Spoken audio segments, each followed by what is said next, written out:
Hello everyone. My name is Mitchell Owens. I am a electronic music production instructor with the MAVEN DJ and Music Production School in Cambridge, Massachusetts.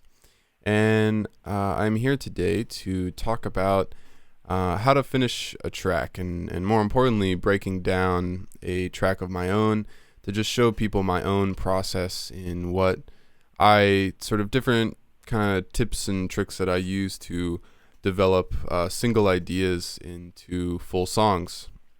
Big question I get all the time is, how do I develop this one little 4, 8, 16 bar loop that I made into a full song? You'll hear all the time a lot of producers, especially within electronic music, will get stuck on these small sections and not know how to develop them into a full song, something with sections like an intro, a main section, a breakdown, a bridge, and then some kind of second section, an outro, any sort of arrangement of song form. So basically what I'm going to do is go through each track I have here. There's not that many. It's a pretty small session. I usually like to consolidate a lot of my instruments and layer things onto single tracks just to keep the process of mixing a little easier. And so I'm just going to go through each instrument. I'm going to talk about what I started with, what was the initial idea that began this track, and talk about what led to which development and sort of how my ideas laid themselves out over time. So the track is entitled Lux, is the most recent one I threw up on SoundCloud, and so yeah, I'll just go ahead and give you a little sample of it. Won't listen to the whole thing, but here you go.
That's the basic vibe of the whole track.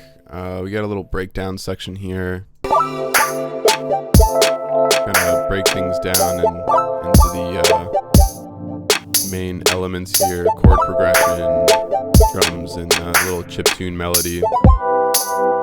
And that eventually develops into the second section, which is virtually identical to this section as far as the rhythm and harmony goes. So the bass, the chord progression, and the drums are all the same. I gave it a different melody to sort of change the vibe. It's amazing what you can do with just simply changing a melody to completely change the tone of another section, to focus on different melodic points within the harmony to give it a different mood or different vibe.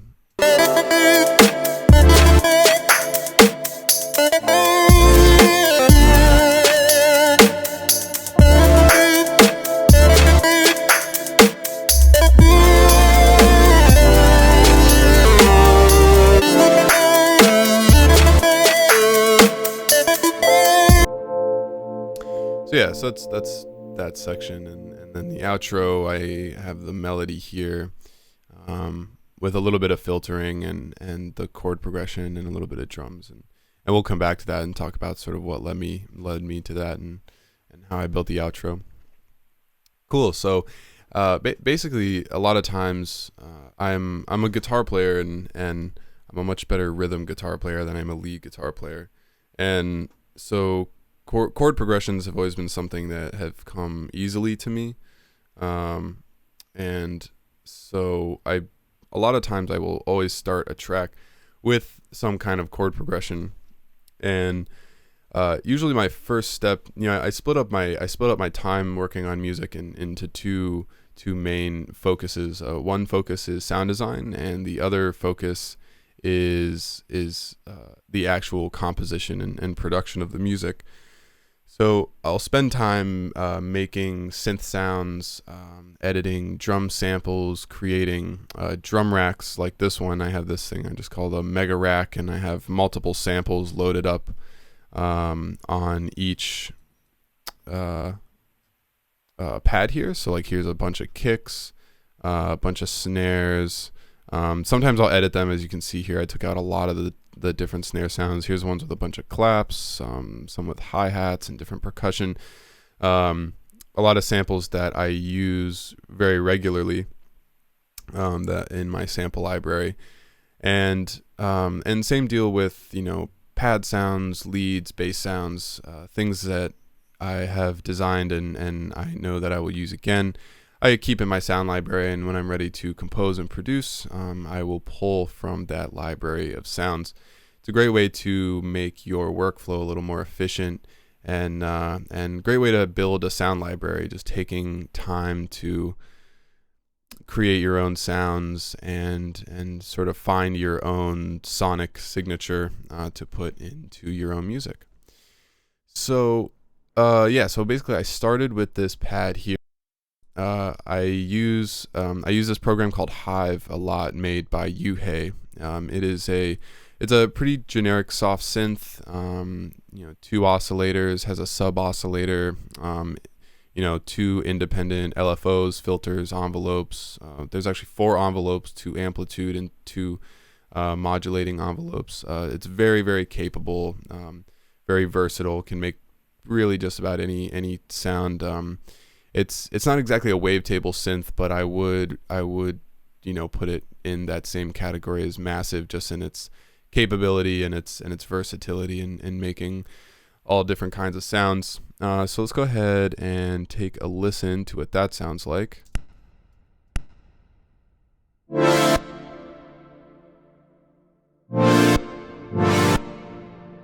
Now, I have the track frozen. Save a little bit on CPU power. But I have 2 layers here. One is a higher layer, the other one is a lower layer, lower in pitch, to create a nice kind of lush layering of basically the same sound. One layer is detuned, so there's only 2 oscillators.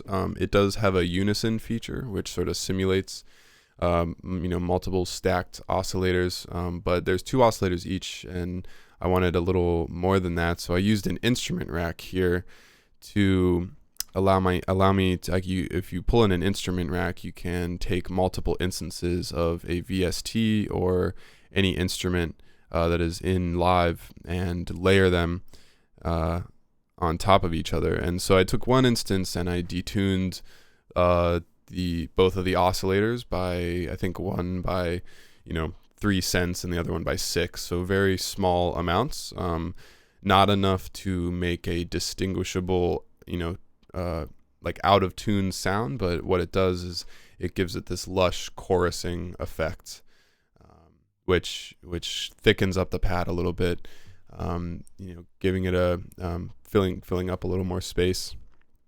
Now underneath that pad is this instrument here, which we can take a look at.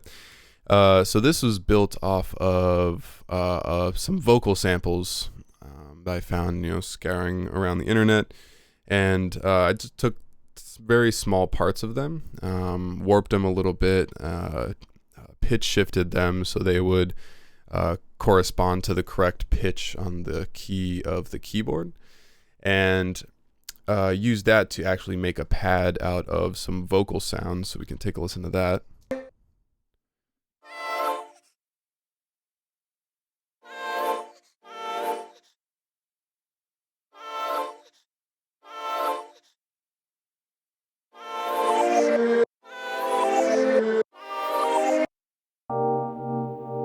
So yeah, so that is that vocal pad. That's a great thing, it's tough to use, actual acapellas as like a melody, so it's good to get a little creative and turn them into actual instruments that you can play, whether it's a lead sound or a pad, or even getting creative and turning them into drum sounds or different kind of rhythmic elements within your track. We have another harmonic instrument here. Here I'm using Contact, their Mark 1 electric piano instrument, one of my favorite sort of Fender Rhodes kind of sounding things. Really generic electric piano. You can hear the sidechain compression on there too.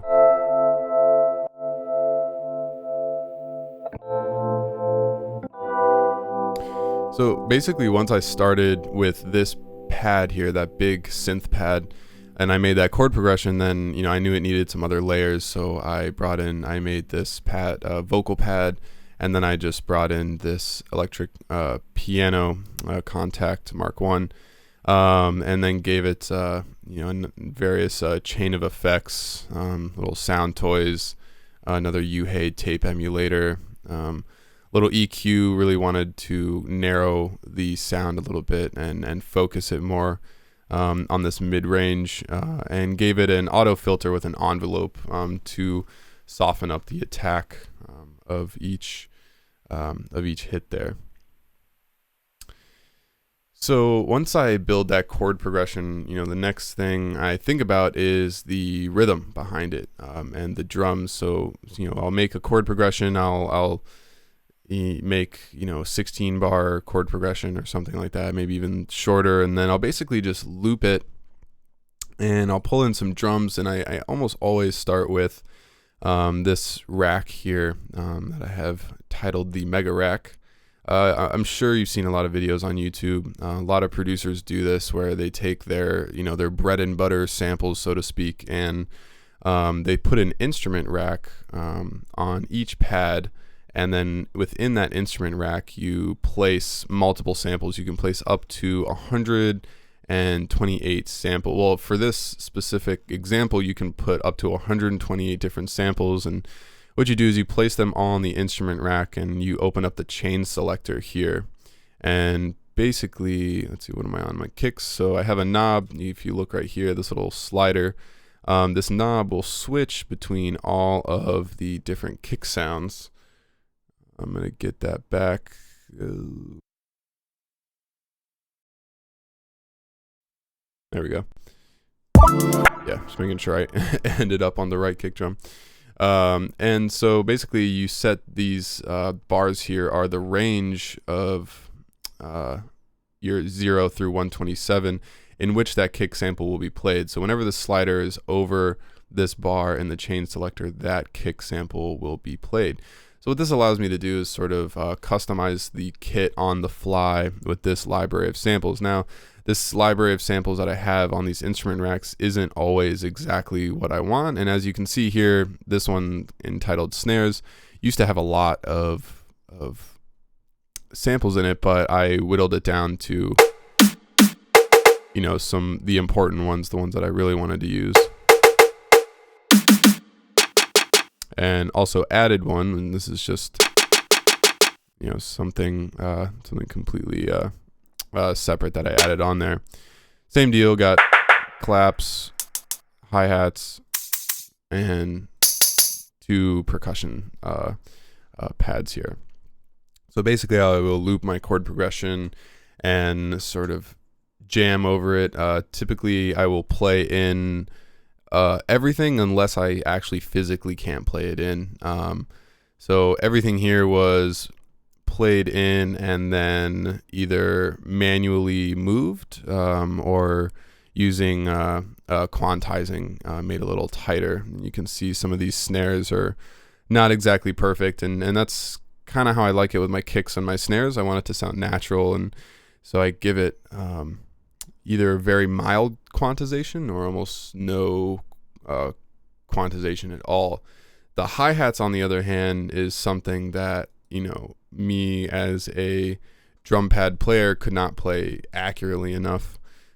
So I actually penciled those in. If you hit the B key on the keyboard, you'll get a little pencil that will let you punch in separate notes.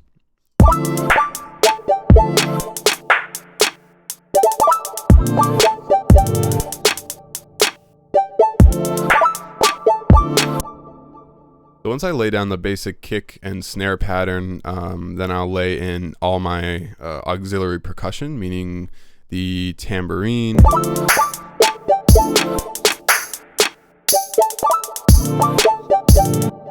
and as well as the hi-hats too. And of course the hi-hats took a little while, just kind of making sure I got the rhythms right. And you always have to try a few things before you actually decide that that you've gotten the right thing, or something that you can sort of sign off on.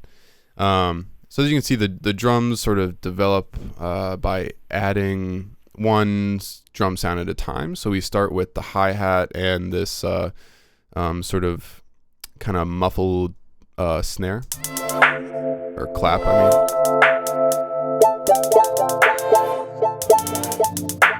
Another thing to notice is I've basically composed this track in halftime, so the tempo is 120.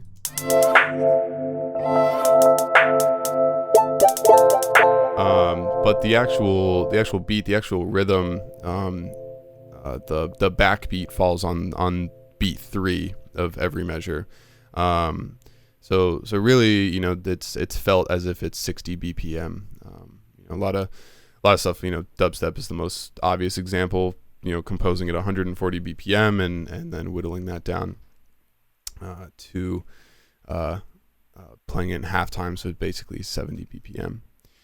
So the drums come next, and basically just kind of create a skeleton of this track here with the chord progression and the drums here. Bear with me 1 second. I need to switch over this plugin.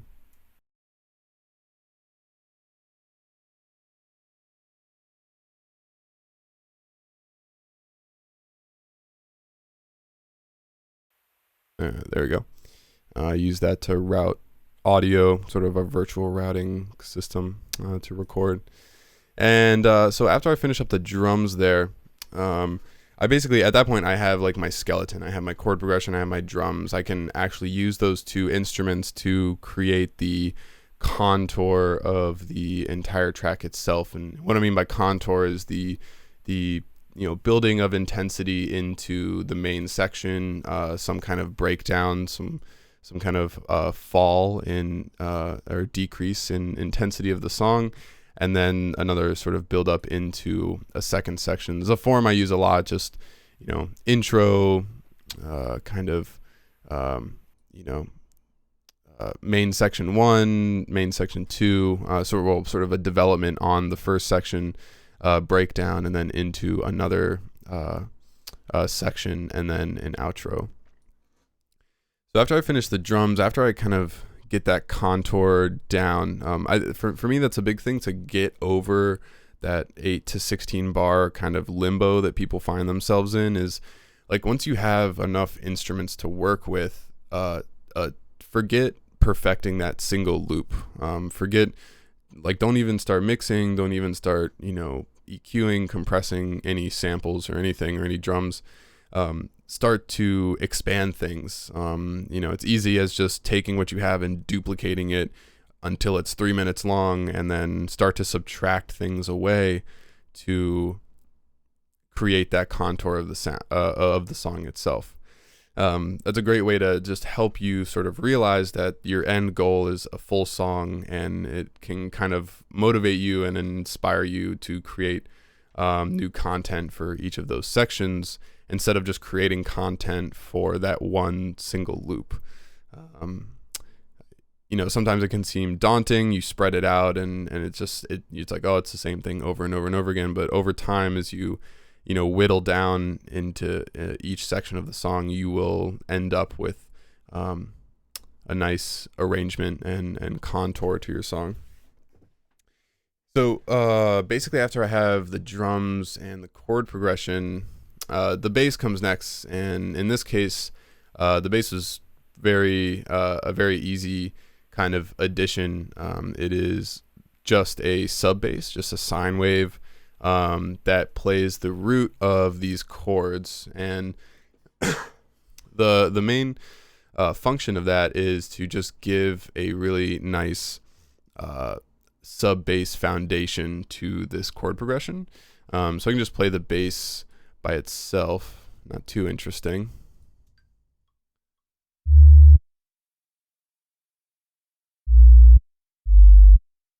So, you know, just a sub bass.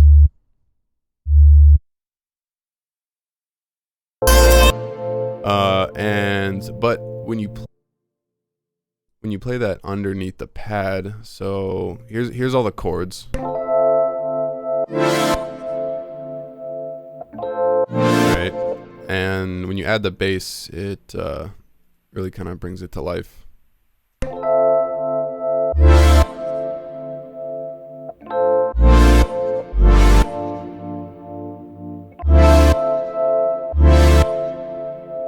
So it gives it that extra dimension. It fills up the frequency spectrum for that instrument. The focal point, besides the melody of this song, is the chord progression. You have these big swells of chords. You know, it's a very, very popular thing. You know, people, it's what the kids like these days, and those big swells, you know, hit a lot harder when you have that nice sub bass underneath playing the root of each chord. So after I have that, you know, and the addition of that bass makes things sound a lot better. Everything is very basic, and you know, everything is it's basically still kind of like a skeleton of a song. And once you add the bass and it adds that extra dimension of frequency, those low frequencies, you start to, at least in my case, you know, I start to see the light at the end of the tunnel, and I see that the track is starting to develop, and I have a little bit more to work with. Now the next thing that really helps, you know, put not just the finishing touches, but help you you know, accelerate into finishing the song, is adding a melody and giving it a character, giving the song itself a character. You know, the harmony of a song can offer a certain mood, and but once that harmony can support a melody, then you really have come full circle, and you have a focal point of the song that gives it a little more purpose. And I have two lead sounds here. I have one which is a little sort of, as I've called it, the Mario bloop, a little sort of sound that I made with my Arturia microbrute, and so I can just play that for you.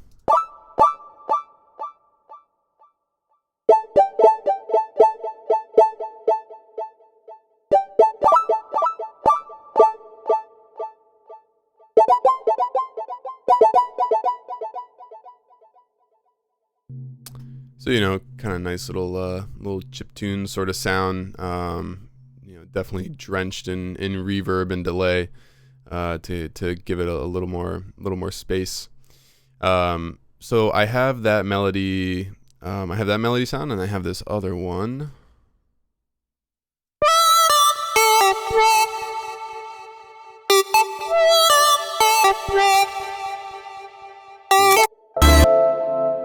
Again, using Hive. Love Hive.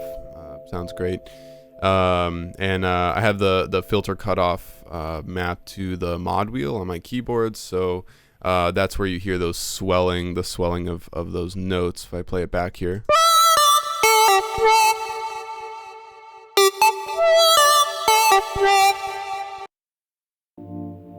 You get some nice swells with a few of those notes there. So, you know, this is the main lead sound, and I didn't, you know, you don't want to give away the best part of the song too early. So I have the chiptune lead sound here, playing not exactly, but quoting the main melody in the main section here. So I can play this for you.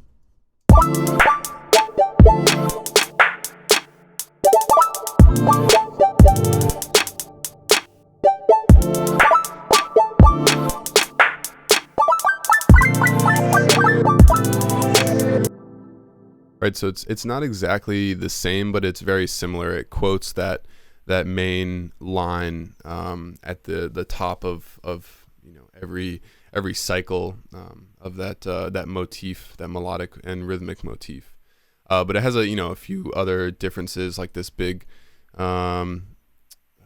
swell into a higher register here, which is not present in the main lead sound here. So once I did get to the main section, I have these. Basically, this is playing this melody, but a watered down version of it, and you can kind of see here what the differences in the MIDI files. This one, let me go ahead, solo the mic. This one and this one.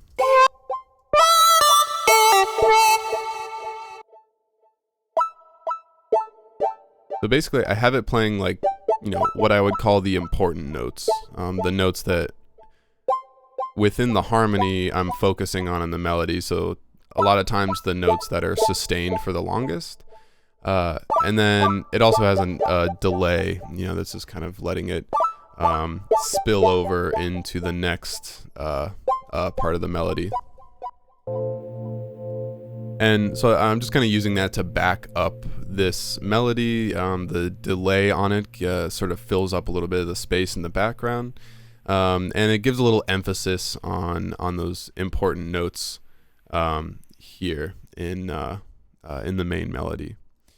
So to get to my second section, so basically at this point we have all the instruments are laid out, and once you have all your instruments laid out in a song, it's just down to you as the composer to create, make the rest of the song and create two different sections. So after the first section, I have a breakdown here.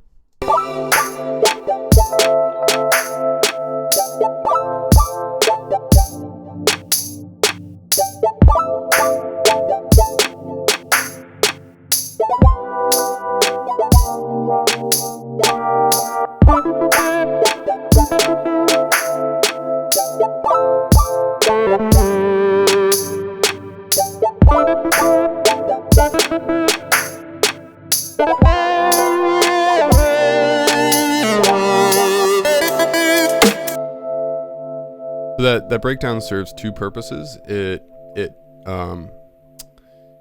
allows the intensity of this section to sort of fall away. It allows that contour of the song to go downhill a little bit, and then it also serves to lift up the intensity for the second section. So you see half of this is just the chiptune melody, the electric piano, and the drums, and then eventually a filtered version of the main lead sound comes in, and it is quoting and sort of outlining this melody, the main melody that's in this second section. So the main melody for the second section is in a lower register, and it's a completely different melody. So I kind of went the easy route and left the chord progression the same. Basically, the drums are the same, and created just a completely different melody to accompany basically the same arrangement.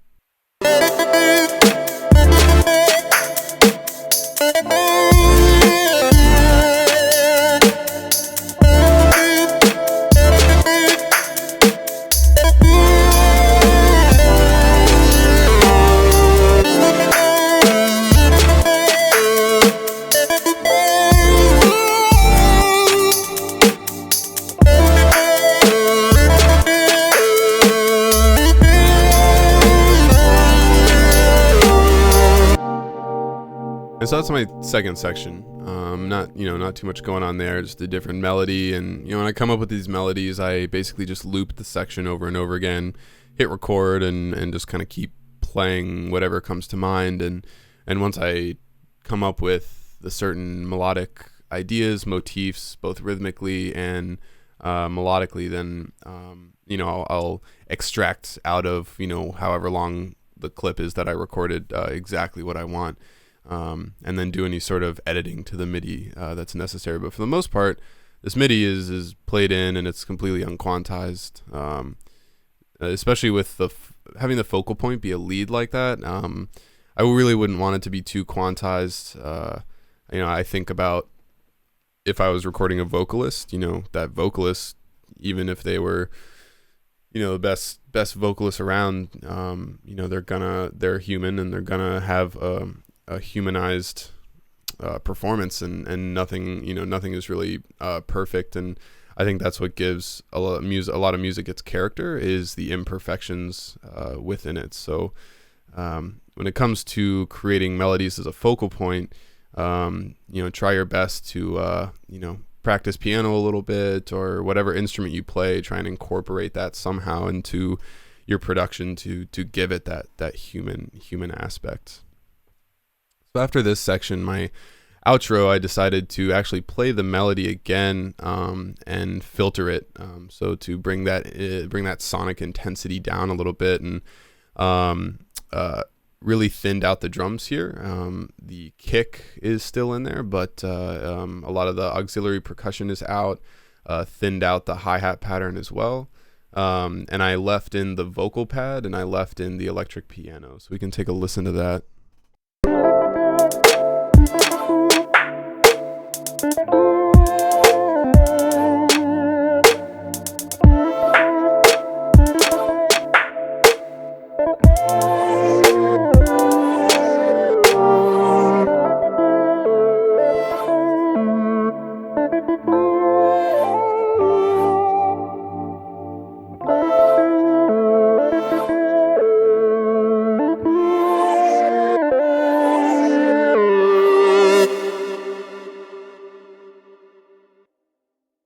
And a little bit of filter swelling, filter cutoff and resonance automation there at the end to create a nice,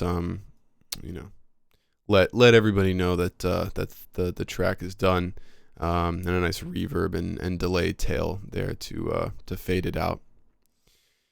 And so yeah, I mean, that's that is the basic process from starting with one instrument, and from that one instrument, having it lead you to other ideas, both rhythmically and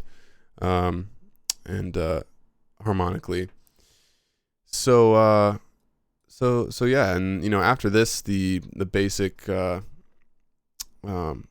next step is mixing.